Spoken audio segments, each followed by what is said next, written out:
সাদ বিন আবি ওয়াক্কাস রাদিয়াল্লাহু তাআলা আনহুকে প্রশ্ন করা হলো, ওগো আল্লাহর নবীর সাহাবী, আপনার নিকট বড় একটি প্রশ্ন মনের মধ্যে ঘুরপাক খাইতেছে। আমি এই উদ্দেশ্যে আপনার বাড়িতে থাকি নাই যে আমার ঘরে থাকার কোনো জায়গা নাই। বলে আল্লাহর নবীর জবান থেকে আমি তিন দিন এই সুসংবাদ পেয়েছি যে এই লোকটা হলো জান্নাতি, এই লোকটা হলো জান্নাতি, এই লোকটা হলো জান্নাতি। এজন্য মনে বড় আশা, মনে বড় আবেগ, আপনি কি এমন আমল করেন এটা দেখার জন্য আপনার বাড়িতে আসলাম। কিন্তু না, তিনটি রাত আপনার ঘরে শয়ন করলাম, এমন কোন বিশেষ আমল আমি দেখতে পেলাম না যে আমলের বিনিময়ে আল্লাহ আপনাকে জান্নাত দিতে পারেন। সাদ বিন আবি ওয়াক্কাস রাদিয়াল্লাহু তাআলা বলেন যে আল্লাহ নবী যদি আমার ব্যাপারে জান্নাতের ঘোষণা দিয়ে থাকেন তাহলে তো আলহামদুলিল্লাহ, আমি জান্নাতের উপযোগী নই, তবে হ্যাঁ রাসূল যদি এই ঘোষণা দিয়ে থাকেন তাহলে তো আমার অতৃপ্ত। তবে শোনো ভাই, আমি বেশি কোনো আমল করি না, শুধু ফরজ ইবাদতগুলো আদায় করে নফল পারলে করি, না পারলে করি না। বাদ বাকি আমি প্রত্যেক দিন শোয়ার আগে একটা ছোট্ট আমল করি। বলে সেটা কি? বলে সেটা হলো আমি যখন ঘুমাতে যাই, ঘুমানোর আগে সারা দিন মানুষের সঙ্গে আমার যত ধরনের লেনদেন হয়েছে, মানুষের সঙ্গে যত আমার মুআমেলা হয়েছে, মানুষের বিরুদ্ধে আমার যত হিংসা বিদ্বেষ ছিল, বলে সমস্ত হিংসা বিদ্বেষ যা কিছু আছে সব কিছুকে দিল থেকে বের করে দিয়ে আমি আল্লাহ রাব্বুল আলামিনের দরবারে তাওবা ইস্তিগফার পড়তে পড়তে আমি ঘুমিয়ে যাই। সুবহানাল্লাহ। গুনাহ থেকে বিরত থাকা আর কি ফরজ ইবাদতগুলো করা। বলে যে ব্যক্তি গুনাহ থেকে বিরত থাকতে পারে আর ফরজ আমলগুলো ঠিকমতো আদায় করতে পারে, বলে ওই লোক কাল হাসরের মাঠে হাসতে হাসতে হাসতে হাসতে জান্নাতুল ফেরদাউসের মেহমান হয়ে যাবে। সুবহানাল্লাহ। এজন্যই আল্লাহর নবী, বিশ্ব নবী জনাবে মুহাম্মদুর রাসূলুল্লাহ সাল্লাল্লাহু আলাইহি ওয়া আলিহি ওয়াসাল্লাম ইরশাদ করতে গিয়ে বলেন, ইত্তাকিল মাহারিমা তাকুন আবাদান নাস, ইত্তাকিল মাহারিমা তাকুন আবাদান নাস। বলে সমস্ত অন্যায়, অশ্লীল, সমস্ত প্রকার পাপাচার কাছ থেকে নিজেকে বিরত রাখো, তাহলে তুমি আসমানের নিচে জমিনের উপরে আল্লাহ তাআলার সবচেয়ে প্রিয়, সবচেয়ে বড় নেককার বান্দা হয়ে যাইবা। হযরতে আব্দুল্লাহ ইবনে মুবারক রাহমাতুল্লাহি আলাইহি, তার নাম হয়তো আপনারা শুনেছেন, বিখ্যাত একজন তাবী ছিলেন। আব্দুল্লাহ ইবনে মুবারক রাহমাতুল্লাহি আলাইহি তাবী হওয়ার পাশাপাশি তিনি জামানার সবচেয়ে বড় মুহাদ্দিস ব্যক্তি ছিলেন, আল্লাহর একজন বড় ওলি ছিলেন। আব্দুল্লাহ ইবনে মুবারক রাহমাতুল্লাহি আলাইহি তাকে কেউ একজন স্বপ্নে দেখলো যে আব্দুল্লাহ ইবনে মুবারক রাহমাতুল্লাহি আলাইহি তিনি জান্নাতের মধ্যে ঘোরাফেরা করতেছেন। তো তাকে প্রশ্ন করা হলো যে হে গো আল্লাহর ওলি, আপনার সঙ্গে আল্লাহ রাব্বুল আলামিন কেমন মুআমেলা করেছেন? বলে আল্লাহ আমার সঙ্গে খুব ভালো মুআমেলা করেছে, আমাকে জান্নাত দিয়েছেন।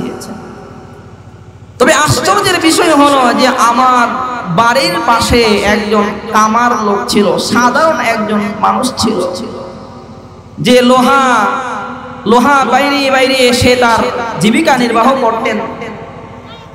বলে ওই লোকটাকে আল্লাহ রাব্বুল আলামিন আমার চাইতে আরো বড় জান্নাত দান করেছেন। সুবহানাল্লাহ। ওই লোক পরের দিন আব্দুল্লাহ ইবনে মুবারক রাহমাতুল্লাহি আলাইহির বাড়ির পাশে ছুটে গেলেন। ওই কামারের স্ত্রীকে প্রশ্ন করলেন, অমা গতকালকে আব্দুল্লাহ ইবনে মুবারক রাহমাতুল্লাহি আলাইহিকে স্বপ্নে দেখলাম আব্দুল্লাহ ইবনে মুবারক রাহমাতুল্লাহি আলাইহি জান্নাতের মেহমান হয়ে গেছে, পাশাপাশি তোমার স্বামীরও ব্যাপারে এই সুসংবাদ শুনলাম, সেও নাকি জান্নাতের বড় বড় মেহমান হয়ে গেছে। কি এমন আমল, কি এমন আমল যে আমলের বিনিময়ে আল্লাহ আপনার স্বামীর জন্য এত বড় সুসংবাদ দিয়েছেন, এত বড় পুরস্কার দিয়েছেন? ওই মহিলা বলতেছেন, আমার স্বামীর তেমন কোনো বড় আমল ছিল না, অত বড় আবেদও ছিল না, অত বড় বুজুর্গও ছিল না, তবে আমার স্বামীর দুইটা বিষয় আমার খুব বেশি মনে পড়ে। কি সেই দুইটা বিষয়? বলে, আমার স্বামী প্রত্যেকদিন কাজ থেকে যখন ফিরে আসতেন বাড়িতে, খুবই ক্লান্ত শ্রান্ত অবস্থায় বাড়িতে ফিরে আসতেন, বড়ই তার কষ্ট হতো। আব্দুল্লাহ ইবনে মুবারক রাহমাতুল্লাহি আলাইহির বাড়িটা আমার বাড়ির পাশে ছিল। আব্দুল্লাহ ইবনে মুবারক রাহমাতুল্লাহি আলাইহি অনেক বড় একজন আল্লাহর ওয়ালি বুজুর্গ মানুষ ছিল, অনেক বড় একজন যোগ শ্রেষ্ঠ আলেম ছিল। বলে আব্দুল্লাহ ইবনে মুবারক রাহমাতুল্লাহি আলাইহি প্রত্যেকদিন এশারের নামাজের পরে ছাদের মধ্যে তাহাজ্জুদের নামাজের উদ্দেশ্যে দাঁড়িয়ে যেতেন, সারা রাত তাহাজ্জুদ নামাজ পড়ে পড়ে কাটিয়ে দিতেন। সুবহানাল্লাহ। আমার স্বামীও তার মন চাইতো, তার দিল চাইতো আল্লাহর দরবারে একটু দাঁড়াবে, তাহাজ্জুদের নামাজ আদায় করবে, সারা রাত আল্লাহ তাআলার সঙ্গে কথোপকথন করবে। কিন্তু না, সারাদিন পরিশ্রম করার কারণে, সারাদিন ক্লান্ত থাকার কারণে আমার স্বামীর শরীরে এটা সহ্য হতো না। আমার স্বামী এই জন্য সবসময় তার দিকে তাকিয়ে তাকিয়ে ক্রন্দন করতেন আর আফসোস করতেন, আর আল্লাহ রাব্বুল আলামিনের কাছে এই বিষয়টা প্রার্থনা করতেন, ও আল্লাহ, আগে রাব্বুল আলামিন, আপনি আব্দুল্লাহ ইবনে মুবারক রাহমাতুল্লাহি আলাইহি তাকে এত বড় একটি নিয়ামত দান করেছেন, তাকে অবসর সময় দিয়েছেন, এজন্য তিনি দাঁড়িয়ে দাঁড়িয়ে সারা রাত আপনার সঙ্গে কথোপকথন করতেছে। কিন্তু আমি একজন কামার, সারাদিন কষ্ট করে কাজ করে আমার শরীর আর দেয় না, সারাদিন কাজ করে খুব ক্লান্ত অবস্থায় থাকি, সারা রাত দাঁড়িয়ে দাঁড়িয়ে ইবাদত করার মতো সক্ষমতা আমার নাই। এই একটা আফসোস তিনি করতেন। দ্বিতীয় বলে, যখনই মুয়াজ্জিনের জবান থেকে এই অংশ ভেসে আসতো, হাইয়া আলাস সালাহ, হাইয়া আলাস সালাহ, হাইয়া আলাল ফালাহ, হাইয়া আলাল ফালাহ, বলে আমার স্বামী যখন দেখতো যে তার যে হাতুড়িটা, তার হাতুড়িটা যখন সে উঠিয়েছে এবং এই অবস্থায় মুয়াজ্জিনের জবান দিয়ে হাইয়া আলাস সালাহ, হাইয়া আলাল ফালাহের শব্দ বাণী উচ্চারিত হয়েছে, বলে ঠিক সেই সময় আমার স্বামী আমার স্বামীর হাতুড়িটি সামনের দিকে না ফেলে তার পিছনের দিকে ফেলে সঙ্গে সঙ্গে তিনি মসজিদের প্রান্তরে চলে যেতেন। সুবহানাল্লাহ। তার মানে তিনি কখনো ফরজ নামাজ, ফরজ ইবাদতের ক্ষেত্রে কখনো গাফিল থাকতেন না। কখনো কি থাকতেন না? গাফিল থাকতেন না। বলে এই দুইটা ইবাদতের কারণে, এই দুইটা আমলের কারণে হয়তো আল্লাহ রাব্বুল আলামিন তার প্রতি সন্তুষ্ট হয়ে তাকে জান্নাত দান করেছেন। কি বলেন? ঠিক ঠিক। তো একদিন আল্লাহর নবী বিশ্বনবী সাল্লাল্লাহু আলাইহি ওয়াসাল্লাম সাহাবে কিরাম রাদিয়াল্লাহু তাআলা আনহুম আজমাইন তাদের মধ্যে এলান করলেন, তোমাদের মধ্যে কে এমন আছো, আমি যে কালিমাগুলো বলবো, আমি যে বাক্যগুলো বলবো, এই বাক্যগুলোর উপরে নিজে আমল করবে এবং যে আমল করতে যায় তার কাছেও পৌঁছে দিবে? কে এরকম আছো? মাই ইয়াখুযু আন্নি হাউলাইল কালিমাত ফায়া'মালু বিহিন্না أو يعلم بهن فيعلم بهن أو يعلم من يعلم بهن। আল্লাহর নবী বিশ্ব নবী জনাবে মুহাম্মদুর রাসূলুল্লাহ সাল্লাল্লাহু আলাইহি ওয়া আলিহি ওয়াসাল্লাম ইরশাদ করলেন, ও আমার সাহাবারা, তোমাদের মধ্যে কে এমন আছো, আমি যে কথাগুলো বলবো, আমি যে কালিমাগুলো বলবো, আমার এই কালিমাগুলোর উপর সে আমল করবে এবং যারা আমল করতে যায় তাদেরকেও এই কালিমাগুলো শুনিয়ে দিবে। قال আবু হুরায়রা রাদিয়াল্লাহু তাআলা আনহু আনা ইয়া রাসূলুল্লাহ, আবু হুরায়রা রাদিয়াল্লাহু তাআলা আনহু বললেন, ইয়া রাসূলুল্লাহ, ইয়া হাবিবাল্লাহ, আমি আছি। আবু হুরায়রা রাদিয়াল্লাহু তাআলা আনহু বলেন যে ফাআখাযা বিয়াদি, আল্লাহর নবী আমার যে হাতটা, আমার হাতটা তার বগলের মধ্যে নিলেন। সাধারণত রাস্তা দিয়ে যখন কোনো দুই বন্ধু হেঁটে যায় এবং এক বন্ধু আরেক বন্ধুকে বলে, বন্ধু আজকে তোমাকে কতগুলো কথা বলবো, এই কথা বলে যখন ওই বন্ধুর হাতটা যখন তার কাছে টেনে নিয়ে আসে, চেপে নিয়ে আসে, বুকের মধ্যে যখন টেনে নিয়ে আসে, তখন সাধারণত যদি ক্লোজ বন্ধু হয় তাহলে কিন্তু মাইন্ড করে না, এবং ওই বন্ধু এই কথা মনে করে ভাবে যে না, আসলে যে কথাগুলো আমাকে বলবে আমার বন্ধু, এই কথাগুলো কিন্তু খুবই গুরুত্বপূর্ণ, খুবই ইম্পর্টেন্ট। কি বলেন, ঠিক কিনা? তো আবু হুরায়রা রাদিয়াল্লাহু তাআলা আনহু বলেন যে আল্লাহর নবী আমার হাতটা তার বুকের কাছে নিয়ে চেপে ধরে বলল, আবু হুরায়রা, আমি তোমাকে অনেকগুলো কথা বলবো। এই কথা বলে ফাআদা খামসান, আবু হুরায়রা রাদিয়াল্লাহু তাআলা আনহু বলেন যে গনে গনে আল্লাহর নবী 5টা উপদেশ দিলেন। কয়টা উপদেশ? 5টা উপদেশ। আবু হুরায়রা রাদিয়াল্লাহু তাআলা আনহু বলেন যে সেই উপদেশগুলো এতটা গুরুত্বপূর্ণ, এতটা গুরুত্বপূর্ণ, যদি কোনো বান্দা, ঈমানদার মুমিন বান্দা এই 5টা উপদেশের উপর আমল করে, হাসতে হাসতে ওই বান্দা জান্নাতুল ফিরদাউসের মেহমান হয়ে যাবে। সুবহানাল্লাহ। قال رسول الله صلى الله عليه وسلم اتق المحارم تكن اعبد الناس। আল্লাহর নবী বিশ্বনবী সাল্লাল্লাহু আলাইহি ওয়াসাল্লাম 1 নাম্বার উপদেশ দিলেন, 1 নাম্বার উপদেশ দিলেন। রাসূল বলেন, ইত্তাকিল মাহারিমা তাকুন আবাদান নাস। হে আবু হুরায়রা, যদি তুমি সমস্ত অন্যায়, অশ্লীল, পাপাচার, গুনাহের কাজ থেকে নিজেকে বিরত রাখতে পারো, হেফাজত থাকতে পারো, গুনাহের কাজগুলোকে ছেড়ে দিতে পারো, দেখুন আবাদান নাস, তাহলে তুমি এই আসমানের নিচে, জমিনের উপরে আল্লাহর যত নেককার বান্দা আছে, বলে সমস্ত নেককার বান্দাদের মধ্যে হতে তুমি সর্বশ্রেষ্ঠ নেককার বান্দা হয়ে যাবে। সুবহানাল্লাহ। আমরা সাধারণত কি মনে করি, যে লোকটা যত বেশি ইবাদতকারী হয়, যত বড় আবিদ হয়, ওই লোকটা মনে হয় সবচেয়ে বড় নেককার।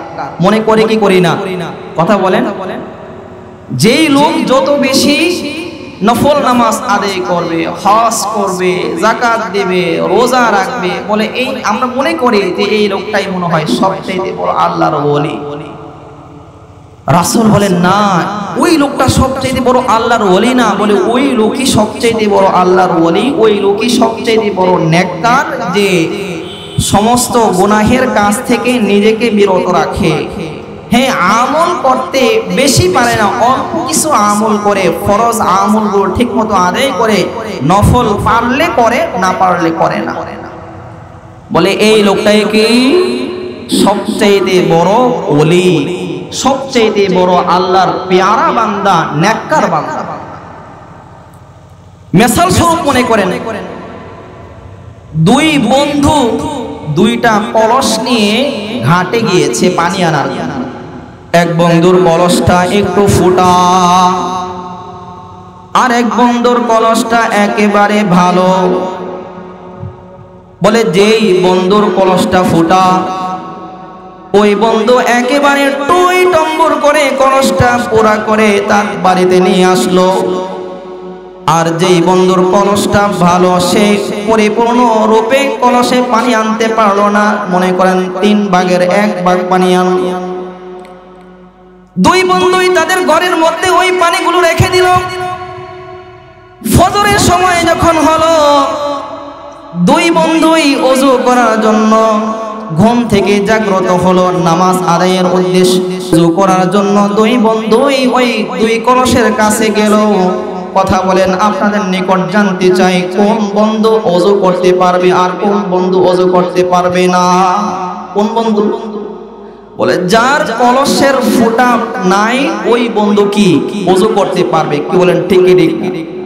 আর যেই বন্ধুর কলস ফুটা ওই বন্ধু ওযু করতে পারবে না।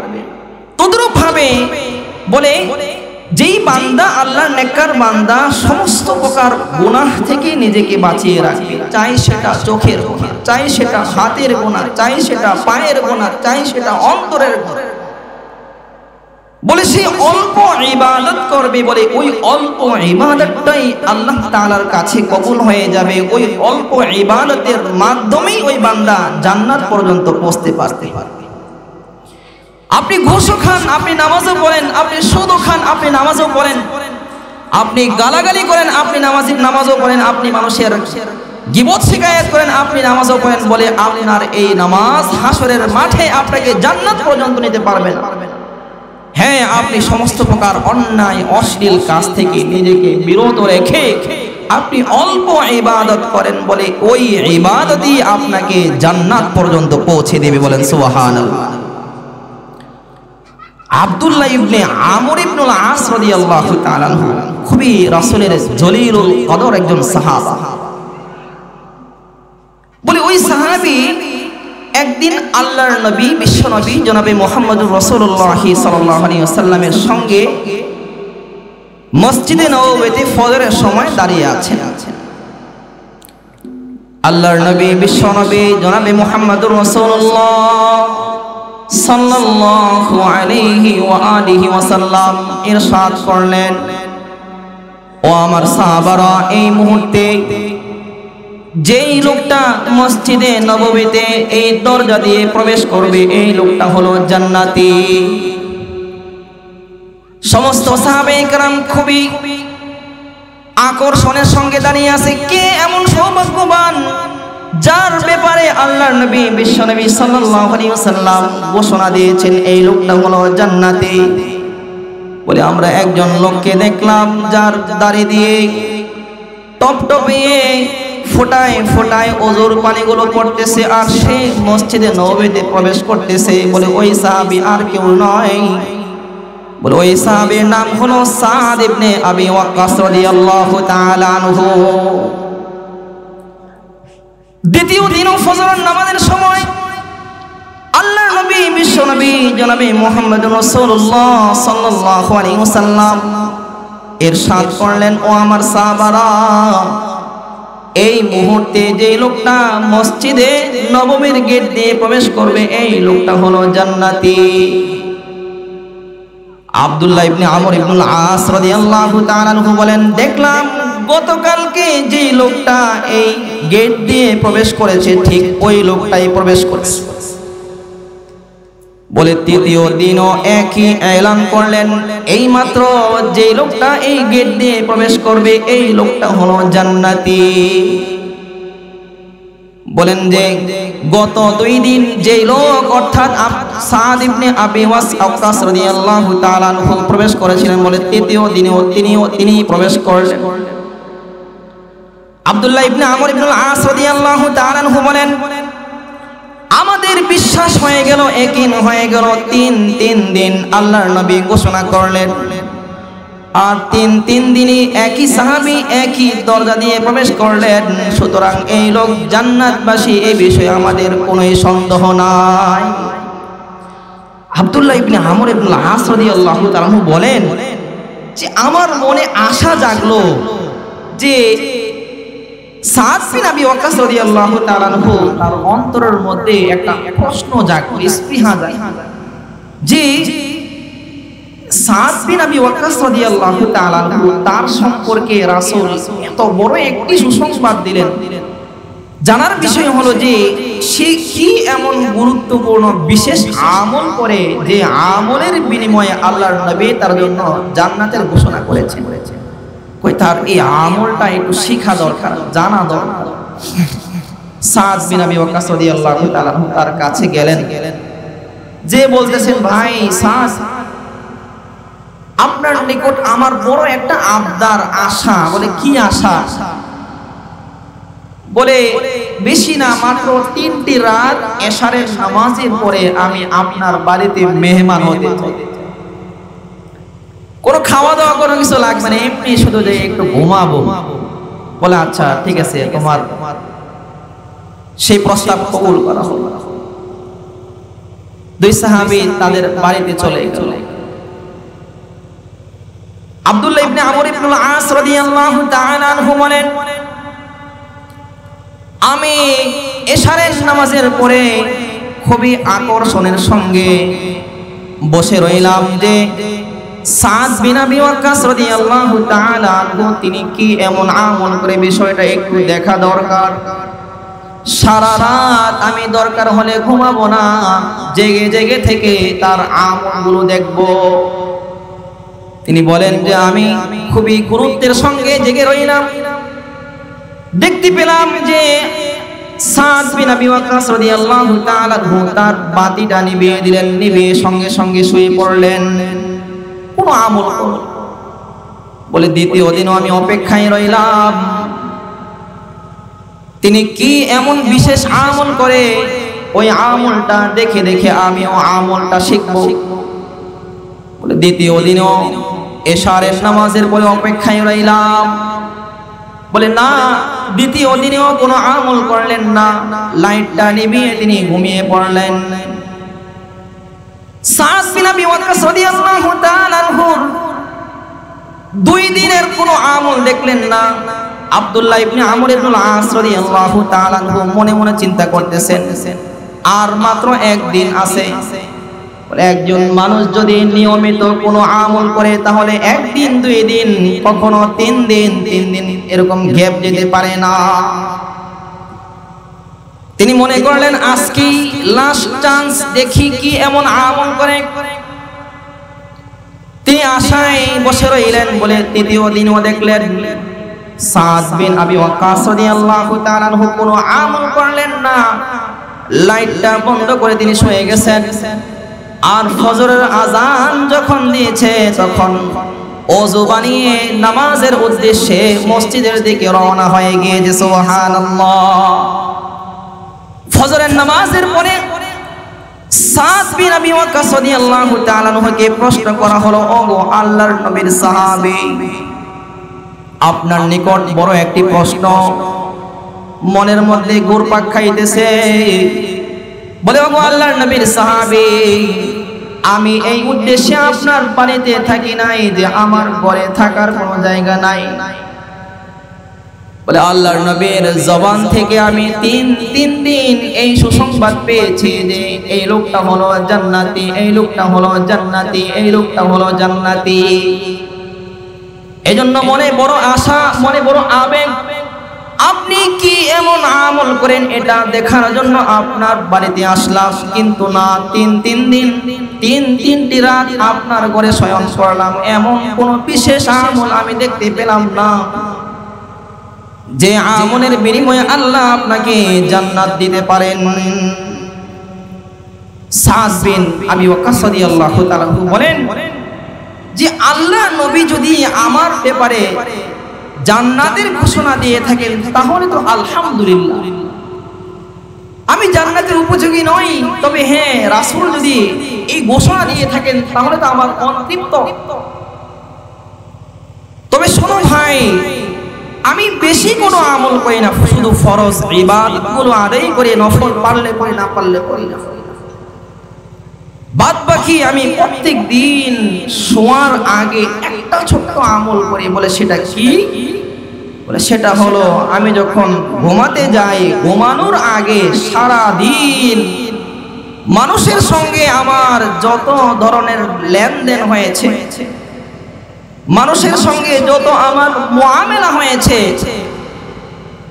মানুষের বিরুদ্ধে আমার যত হিংসা বিদ্বেষ ছিল বলে সমস্ত হিংসা বিদ্বেষ যা কিছু আছে সব কিছুকে দিল থেকে বের করে দিয়ে আমি আল্লাহ রাব্বুল আলামিনের দরবারে তাওবা ইস্তিগফার পড়তে পড়তে আমি ঘুমিয়ে যাই। সুবহানাল্লাহ। গুনাহ থেকে বিরত থাকা আর কি ফরজ ইবাদতগুলো করা। বলে যে ব্যক্তি গুনাহ থেকে বিরত থাকতে পারে আর ফরজ আমলগুলো ঠিকমতো আদায় করতে পারে, বলে ওই লোক কাল হাসরের মাঠে হাসতে হাসতে হাসতে হাসতে জান্নাতুল ফেরদাউসের মেহমান হয়ে যাবে। সুবহানাল্লাহ। এজন্যই আল্লাহর নবী বিশ্ব নবী জনাবে মুহাম্মদুর রাসূলুল্লাহ সাল্লাল্লাহু আলাইহি ওয়া আলিহি ওয়াসাল্লাম ইরশাদ করতে গিয়ে বলেন, ইত্তাকিল মাহারিমা তাকুন আবাদান নাস, ইত্তাকিল মাহারিমা তাকুন আবাদান নাস। বলে সমস্ত অন্যায় অশ্লীল সমস্ত প্রকার পাপাচার কাছ থেকে নিজেকে বিরত রাখো, তাহলে তুমি আসমানের নিচে জমিনের উপরে আল্লাহ তাআলার সবচেয়ে প্রিয় সবচেয়ে বড় নেককার বান্দা হয়ে যাইবা। হযরতে আব্দুল্লাহ ইবনে মুবারক রাহমাতুল্লাহি আলাইহি তার নাম হয়তো আপনারা শুনেছেন, বিখ্যাত একজন তাবী ছিলেন আব্দুল্লাহ ইবনে মুবারক রাহমাতুল্লাহি আলাইহি। কিতাবে লিখেন যে আব্দুল্লাহ ইবনে মুবারক রাহমাতুল্লাহি আলাইহি তাবী হওয়ার পাশাপাশি তিনি জামানার সবচেয়ে বড় মুহাদ্দিস ব্যক্তি ছিলেন, আল্লাহর একজন বড় ওলি ছিলেন। আব্দুল্লাহ ইবনে মুবারক রাহমাতুল্লাহি আলাইহি তাকে কেউ একজন স্বপ্নে দেখলো যে আব্দুল্লাহ ইবনে মুবারক রাহমাতুল্লাহি আলাইহি তিনি জান্নাতের মধ্যে ঘোরাফেরা করতেছেন। তো তাকে প্রশ্ন করা হলো যে হে গো আল্লাহর ওলি, আপনার সঙ্গে আল্লাহ রাব্বুল আলামিন কেমন মুআমেলা করেছেন? বলে আল্লাহ আমার সঙ্গে খুব ভালো মুআমেলা করেছে, আমাকে জান্নাত দিয়েছেন। তবে আশ্চর্যের বিষয় হলো যে আমার বাড়ির পাশে একজন কামার লোক ছিল, সাধারণ একজন মানুষ ছিল, যে লোহা বাইরে বাইরে এসে তার জীবিকা নির্বাহ করতেন। বলে ওই লোকটাকে আল্লাহ রাব্বুল আলামিন আমার চাইতে আরো বড় জান্নাত দান করেছেন। সুবহানাল্লাহ। ওই লোক পরের দিন আব্দুল্লাহ ইবনে মুবারক রাহমাতুল্লাহি আলাইহির বাড়ির পাশে ছুটে গেলেন। ওই কামারের স্ত্রীকে প্রশ্ন করলেন, ওগো মা, গতকালকে আব্দুল্লাহ ইবনে মুবারক রাহমাতুল্লাহি আলাইহিকে স্বপ্নে দেখলাম আব্দুল্লাহ ইবনে মুবারক রাহমাতুল্লাহি আলাইহি জান্নাতের মেহমান হয়ে গেছে, পাশাপাশি তোমার স্বামীরও ব্যাপারে এই সুসংবাদ শুনলাম, সেও নাকি জান্নাতের বড় বড় মেহমান হয়ে গেছে। কি এমন আমল যে আমলের বিনিময়ে আল্লাহ আপনার স্বামীর জন্য এত বড় সুসংবাদ দিয়েছেন, এত বড় পুরস্কার দিয়েছেন? ওই মহিলা বলতেছেন, আমার স্বামীর তেমন কোনো বড় আমল ছিল না, অত বড় আবেদও ছিল না, অত বড় বুজুর্গও ছিল না, তবে আমার স্বামীর দুইটা বিষয় আমার খুব বেশি মনে পড়ে। কি সেই দুইটা বিষয়? বলে আমার স্বামী প্রত্যেকদিন কাজ থেকে যখন ফিরে আসতেন বাড়িতে, খুবই ক্লান্ত শ্রান্ত অবস্থায় বাড়িতে ফিরে আসতেন, বড়ই তার কষ্ট হতো। আব্দুল্লাহ ইবনে মুবারক রাহমাতুল্লাহি আলাইহির বাড়িটা আমার বাড়ির পাশে ছিল। আব্দুল্লাহ ইবনে মুবারক রাহমাতুল্লাহি আলাইহি অনেক বড় একজন আল্লাহর ওলি বুজুর্গ মানুষ ছিল, অনেক বড় একজন যোগ শ্রেষ্ঠ আলেম ছিল। বলে আব্দুল্লাহ ইবনে মুবারক রাহমাতুল্লাহি আলাইহি প্রত্যেকদিন এশারের নামাজের পরে ছাদের মধ্যে তাহাজ্জুদের নামাজের উদ্দেশ্যে দাঁড়িয়ে যেতেন, সারা রাত তাহাজ্জুদ নামাজ পড়ে পড়ে কাটিয়ে দিতেন। সুবহানাল্লাহ। আমার স্বামীও তার মন চাইতো, তার দিল চাইতো আল্লাহর দরবারে একটু দাঁড়াবে, তাহাজ্জুদের নামাজ আদায় করবে, সারা রাত আল্লাহ তাআলার সঙ্গে কথোপকথন করবে। কিন্তু না, সারাদিন পরিশ্রম করার কারণে, সারাদিন ক্লান্ত থাকার কারণে আমার স্বামীর শরীরে এটা সহ্য হতো না। আমার স্বামী এই জন্য সবসময় তার দিকে তাকিয়ে তাকিয়ে ক্রন্দন করতেন আর আফসোস করতেন। আর আল্লাহ রাব্বুল আলামিনের কাছে এই বিষয়টা প্রার্থনা করতেন, ও আল্লাহ, ওগো রব্বুল আলামিন, আপনি আব্দুল্লাহ ইবনে মুবারক রাহমাতুল্লাহি আলাইহি তাকে এত বড় একটি নিয়ামত দান করেছেন, তাকে অবসর সময় দিয়েছেন, এজন্য তিনি দাঁড়িয়ে দাঁড়িয়ে সারা রাত আপনার সঙ্গে কথোপকথন করতেছে। কিন্তু আমি একজন কামার, সারাদিন কষ্ট করে কাজ করে আমার শরীর আর দেয় না, সারাদিন কাজ করে খুব ক্লান্ত অবস্থায় থাকি, সারা রাত দাঁড়িয়ে দাঁড়িয়ে ইবাদত করার মতো সক্ষমতা আমার নাই। এই একটা আফসোস তিনি করতেন। দ্বিতীয় বলে, যখনই মুয়াজ্জিনের জবান থেকে এই অংশ ভেসে আসতো, হাইয়া আলাস সালাহ, হাইয়া আলাস সালাহ, হাইয়া আলাল ফালাহ, হাইয়া আলাল ফালাহ, বলে আমার স্বামী যখন দেখতো যে তার যে হাতুড়িটা যখন সে উঠিয়েছে এবং এই অবস্থায় মুয়াজ্জিনের জবান দিয়ে হাইয়া আলাস সালাহ, হাইয়া আলাল ফালাহের শব্দ বাণী উচ্চারিত হয়েছে, বলে ঠিক সেই সময় আমার স্বামীর হাতুড়িটি সামনের দিকে না ফেলে তার পিছনের দিকে ফেলে সঙ্গে সঙ্গে তিনি মসজিদের প্রান্তরে চলে যেতেন। সুবহানাল্লাহ। তার মানে তিনি কখনো ফরজ নামাজ, ফরজ ইবাদতের ক্ষেত্রে কখনো গাফিল থাকতেন না। কখনো কি থাকতেন না? গাফিল থাকতেন না। বলে এই দুইটা ইবাদতের কারণে, এই দুইটা আমলের কারণে হয়তো আল্লাহ রাব্বুল আলামিন তার প্রতি সন্তুষ্ট হয়ে তাকে জান্নাত দান করেছেন। কি বলেন? ঠিক ঠিক। এজন্য আল্লাহর নবী বিশ্ব নবী সাল্লাল্লাহু আলাইহি ওয়াসাল্লাম বলেন, ইত্তাকিল মাহারিমা তাকুন আবাদান নাস। ও আমার উম্মতরা, তোমরা সব সময় অন্যায়, অশ্লীল, পাপাচার কাজ থেকে, গুনাহের কাজ থেকে নিজেদেরকে বাঁচিয়ে রাখো। অন্যায় কাজ করো না, গুনাহের কাজ করো না। চোখের গুনাহ ছাড়ো, মুখের গুনাহ ছাড়ো, হাতের গুনাহ ছাড়ো, পায়ের গুনাহ ছাড়ো, অন্তরের গুনাহ ছাড়ো। সব ধরনের অন্যায়, অশ্লীল কাজ থেকে যখন তুমি তোমার নিজেকে বিরত রাখতে পারবা, আর আল্লাহর ফরজ যে ইবাদতগুলো আছে সেই ইবাদতগুলো যদি ঠিক মতো করতে পারো, নফল ইবাদত নাও করতে পারো, বলে আল্লাহ রাব্বুল আলামিনের কাছে তুমি সবচেয়ে বড় দামি হইয়া যাইবা। 2 নাম্বার আল্লাহর নবী 2 নাম্বার উপদেশ দিলেন, ওয়া আরদা বিমা কাসামাল্লাহু লাকা তাকুন আগনান নাস। ওয়া আরদা বিমা কাসামাল্লাহু লাকা তাকুন আগনান নাস। আল্লাহর নবী 2 নাম্বার উপদেশ দিলেন যে আল্লাহ রাব্বুল আলামিন তোমার জন্য যতটুকু ফয়সালা করেছেন, তোমাকে আল্লাহ তাআলা যতটুকু দিয়েছেন, তুমি চেষ্টা করেছো, তোমার জন্য আল্লাহ তাআলা যতটুকু নির্ধারণ করেছেন,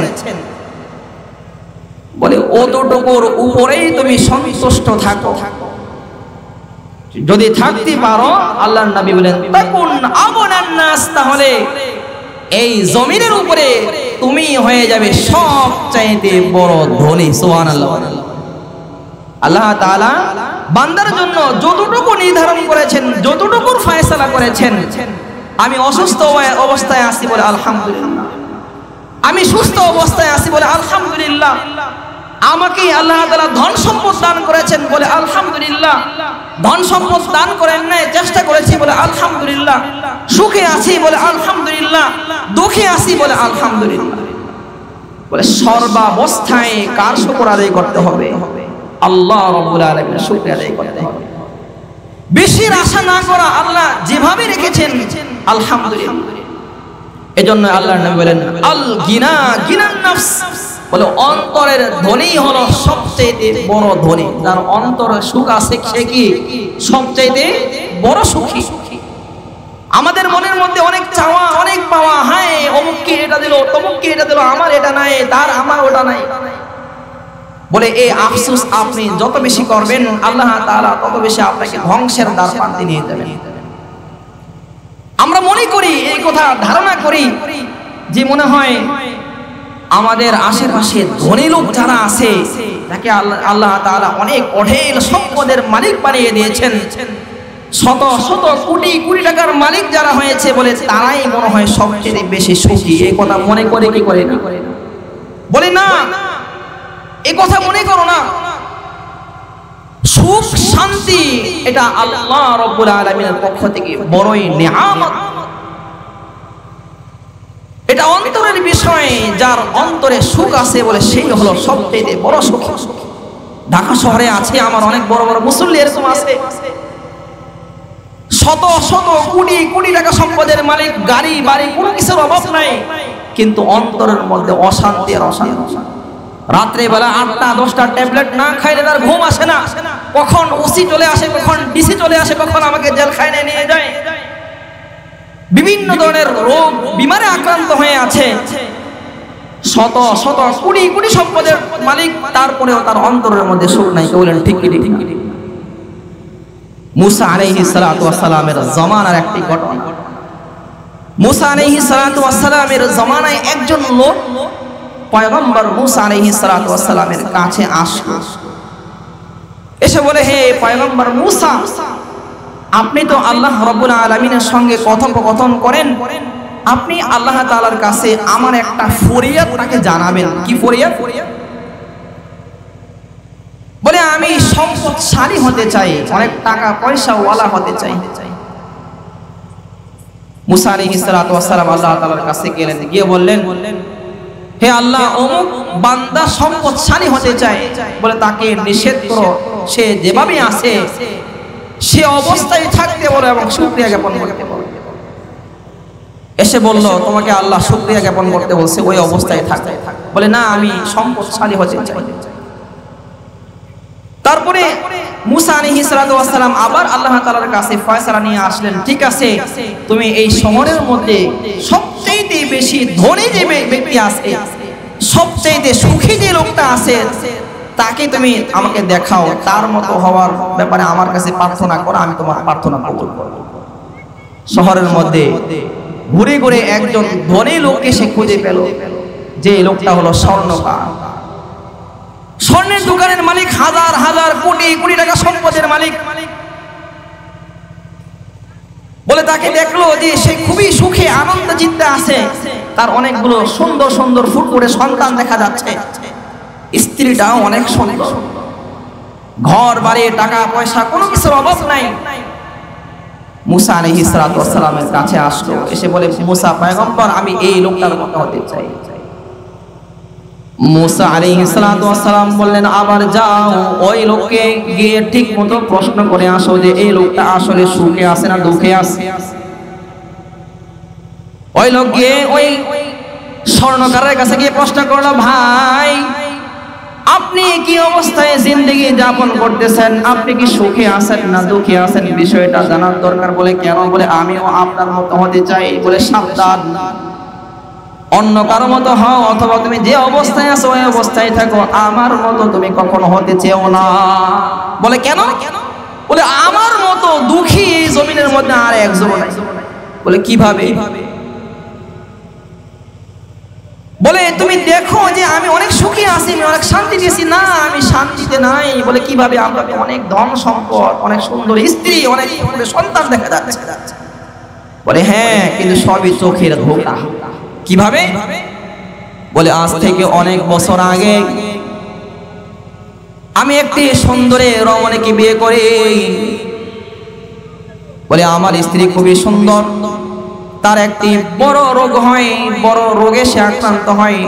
ডাক্তারের কাছে নিয়ে যাওয়ার পরে ডাক্তার সাহেব ঘোষণা করলো, এই মহিলা আপনার স্ত্রী আর মাত্র 1 মাস বাঁচবে, তার কঠিন রোগ হয়েছে, আর মাত্র 1 মাস বাঁচবে।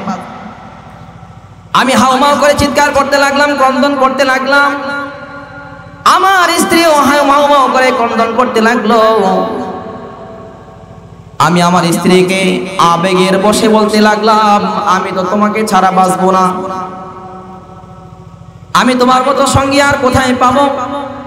স্ত্রী বলতে লাগলো, না, তোমার কথা সম্পূর্ণরূপে মিথ্যা, আমি যখন মৃত্যুবরণ করবো তখন তুমি আরেকজন সঙ্গী তুমি খুঁজে নিবে।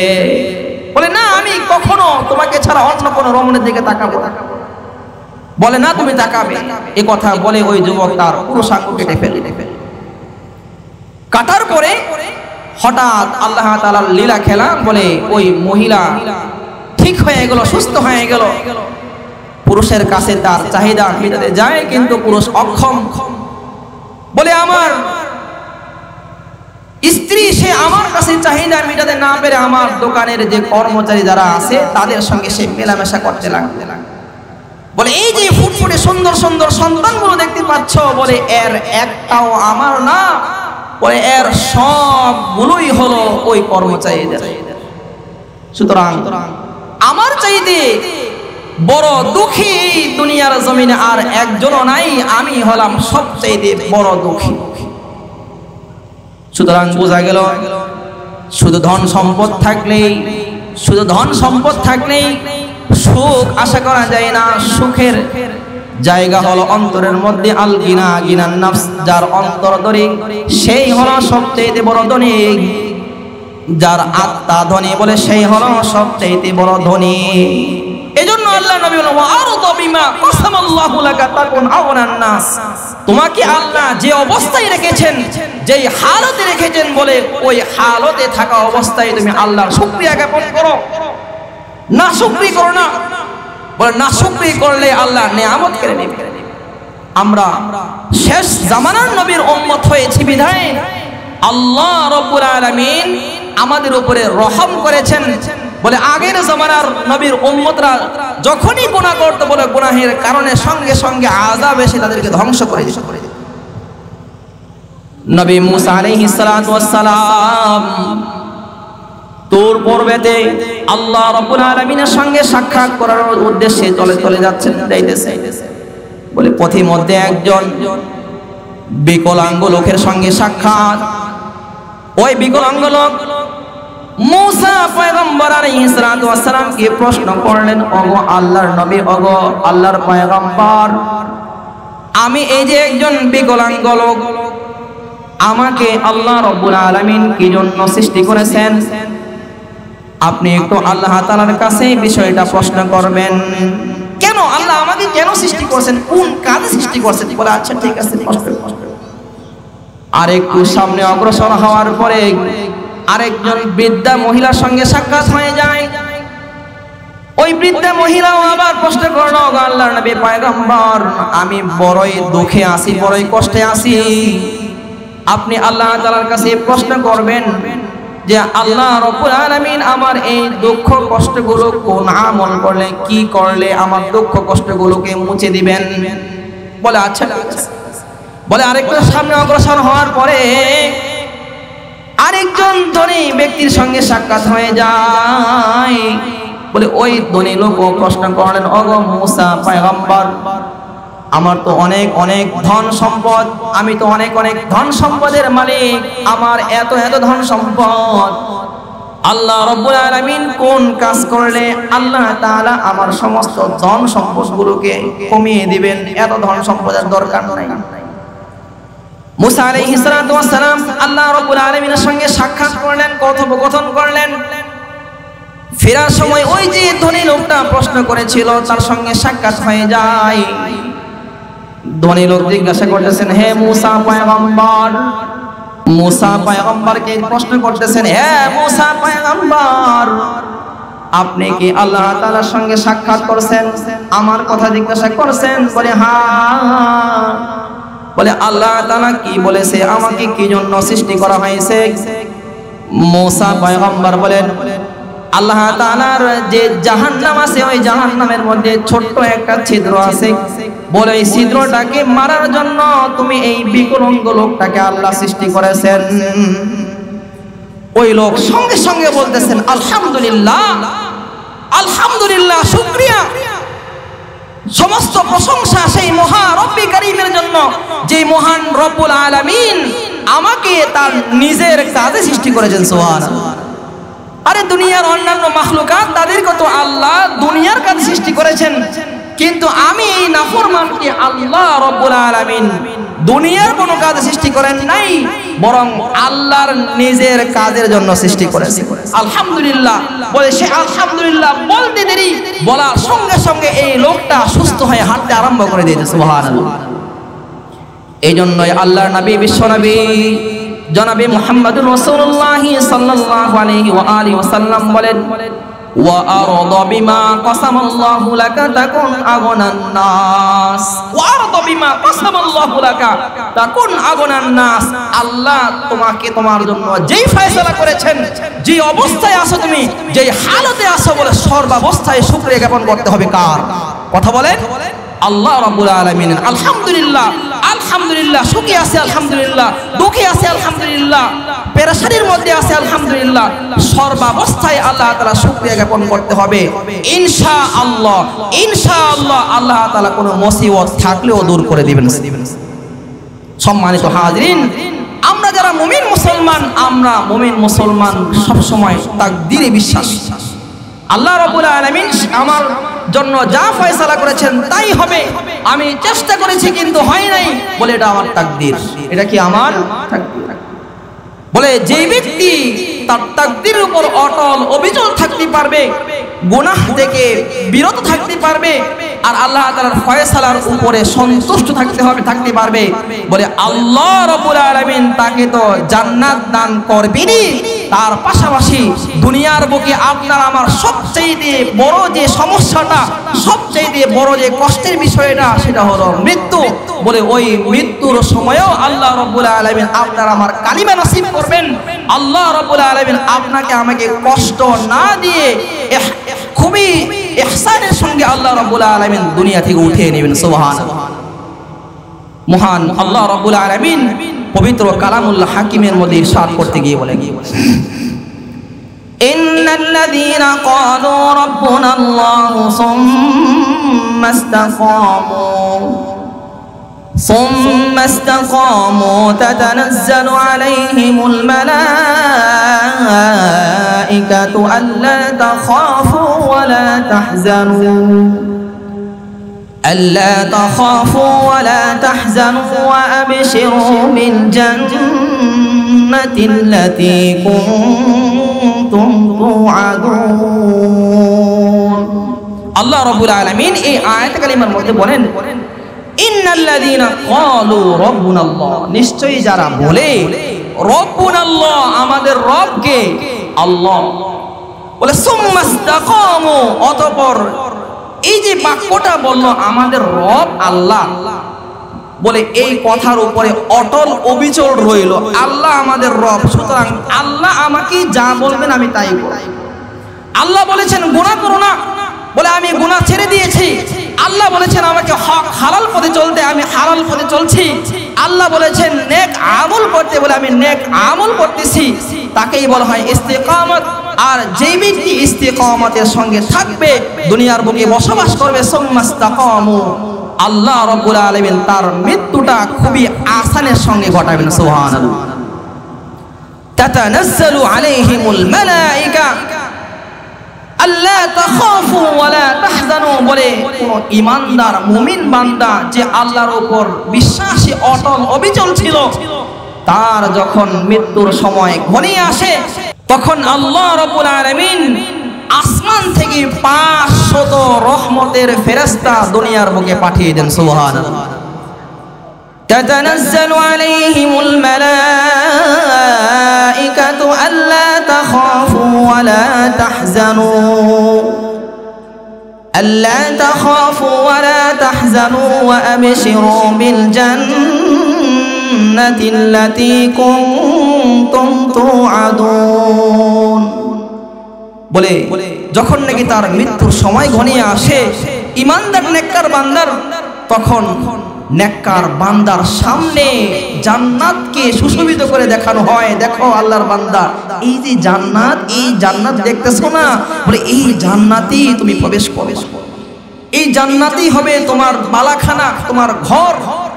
বলে মুমিন বান্দা সেই জান্নাতের দিকে তাকিয়ে রয়েছে, জান্নাতে প্রবেশ করবে, জান্নাতে প্রবেশ করবে। বলে এই অবস্থায় ফেরেশতারা তার রূহটাকে কবজ করে ফেলবে, বলে এমন অবস্থায় কবজ করবে যে সে যে মৃত্যুবরণ করেছে এটা টেরই পাবে না। বলেন সুবহানাল্লাহ। ওয়া আবশিরু বিল জান্নাতিল্লাতী কুনতুম তুআদুন। সুতরাং যারাই ইস্তিকামতের উপর থাকবে, যারাই আল্লাহ তাআলার আদেশ নিষেধগুলোকে মেনে চলবে, তারা জান্নাত তো পাবে, তাদের মৃত্যুটাও কি করবেন আল্লাহ তাআলা আসানের সঙ্গে করবেন। তো বলতেছিলাম যে আল্লাহ নবী বিশ্ব নবী সাল্লাল্লাহু আলাইহি ওয়াসাল্লাম এক নাম্বার উপদেশ দিয়েছেন ইত্তাকিল মাহারিমা তাকুন আবাদান নাস, সমস্ত প্রকার গুনাহ ছেড়ে দাও। দুই নাম্বার ওয়া আরদা বিমা কাসামাল্লাহু লাকা তাকুন আগনান নাস, আল্লাহ তোমার জন্য যা ফয়সালা করেছেন তার উপরে সন্তুষ্ট থাকো, তাহলে তুমি ধনী হয়ে যাইবা। আল্লাহ নবী তিন নাম্বার ঘোষণা দিয়েছেন, তিন নাম্বার এলান করেছেন, তিন নাম্বার উপদেশ দিয়েছেন ওয়া আহসিন ওয়া আহসিন ওয়া আহসিন ইলা জারিকা তাকুন মুমিনা, তোমার যে প্রতিবেশী যারা আছে প্রতিবেশীদের সঙ্গে ভালো আচরণ করো, নেক আচরণ করো, তাহলে তুমি মুমিন হয়ে যাবে। আল্লাহর নবী বলেন চার নাম্বার উপদেশ ওয়া আহিব্বা লিন-নাসি মা তুহিব্বু লিনাফসিক, তোমার জন্য তুমি যেটা পছন্দ করো সেটা তুমি আরেকজন মুমিন বান্দা তার জন্য পছন্দ করো। আল্লাহর নবীর পাঁচ নাম্বার উপদেশ, আল্লাহর নবীর পাঁচ নাম্বার উপদেশ ওয়ালা তুকসিরুদ দাহিকা ফাইন্না কাসরাতাদ দাহিকা তুমিতুল মাউত, বলে বেশি হাসাহাসি করো না, বেশি আনন্দ উল্লাসে লিপ্ত হয়ে যেও না, কারণ বেশি আনন্দ উল্লাসে লিপ্ত হওয়ার দ্বারা অন্তর মরে যায়, অন্তর মৃত্যুবরণ করে। আল্লাহর নবী বিশ্বনবী সাল্লাল্লাহু আলাইহি ওয়াসাল্লাম এই যে পাঁচটা উপদেশ দিয়েছেন, সাহাবায়ে কেরাম বলেন, মুহাদ্দিসিনে কেরামগণ বলেন যে এই পাঁচটা উপদেশকে যদি কেউ ফলো করতে পারে, মানতে পারে, ওই লোকের জন্য জান্নাতুল ফিরদাউসে ঢোকা কি হবে, সহজ হয়ে যাবে। আল্লাহ রাব্বুল আলামিন আমরা যে কথাগুলো বললাম, শ্রবণ করলাম, আল্লাহ আমাদের সবাইকে এই কথাগুলোর উপর আমল করার তৌফিক দান করেন। ওয়া আখিরু দাওয়ানা আনিল হামদুলিল্লাহি রাব্বিল আলামিন। আসসালামু আলাইকুম ওয়া রাহমাতুল্লাহ।